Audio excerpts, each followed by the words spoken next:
Welcome to the Roy Morgan Weekly Update. Last week, ANZ Roy Morgan consumer confidence was down 1 point to 83.5. This was a second straight weekly drop. The decline in consumer confidence came in the same week that the Reserve Bank left interest rates unchanged at 3.6%, a widely expected decision after the ABS released a high inflation number. Now, driving that fall in consumer confidence was less optimism about the performance of the Australian economy over the longer term, with only 10% expecting good times over the next 5 years. That's down 2%. There was also a drop in those saying now is a good time to buy major household items.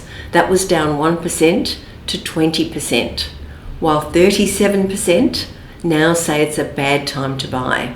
That's a net negative swing of 3%. This is definitely a concern heading into the Christmas retailing season and with the Black Friday sales just around the corner. The weekly ANZ Roy Morgan inflation expectations were unchanged this week at 5.2%. So Australians are now expecting annual inflation of 5.2% each year over the next 2 years.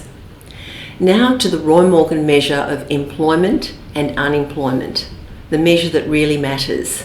And the news is mixed in October.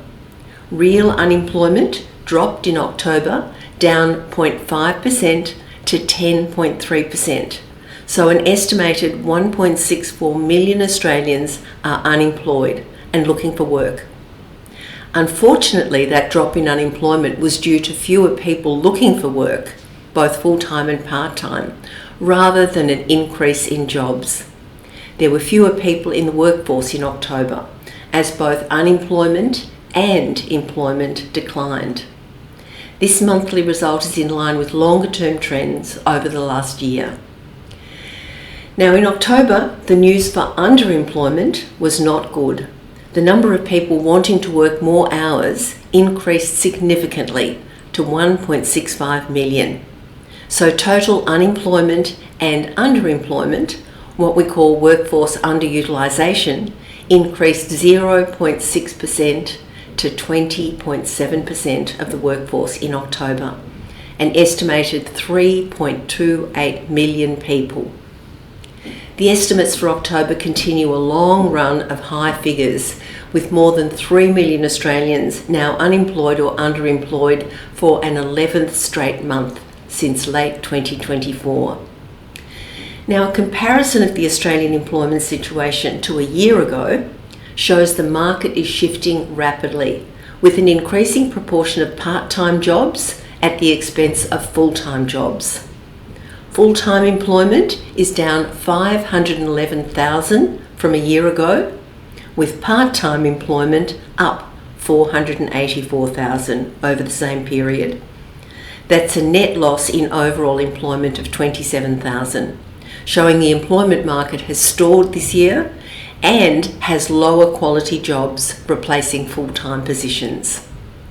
Now to business, and how's businesses feeling? Australia's businesses are more confident than consumers. Australian business confidence for the month of October was unchanged at 101.7, just above the neutral level of 100. Business confidence was unchanged in October, despite the Reserve Bank leaving interest rates unchanged at the end of September. We'll have to wait to see whether last week's decision by the Reserve Bank influences business confidence in November. This Roy Morgan Business Confidence series is based on interviews with about 1,200 businesses each and every month to gauge their views on their company's prospects, as well as their assessment of the broader Australian economy. Over the 2 months of September and October, the most confident industries were mining, which recorded a business confidence of 128.7, accommodation and food services on 118.3, administration and support services on 116.5, and financial and insurance services on 114.1. Confidence in the mining industry was significantly boosted in October when Prime Minister Anthony Albanese signed a multi-billion-dollar deal with the US President Donald Trump, covering access to and development of Australia's large resources of critical minerals and rare earths.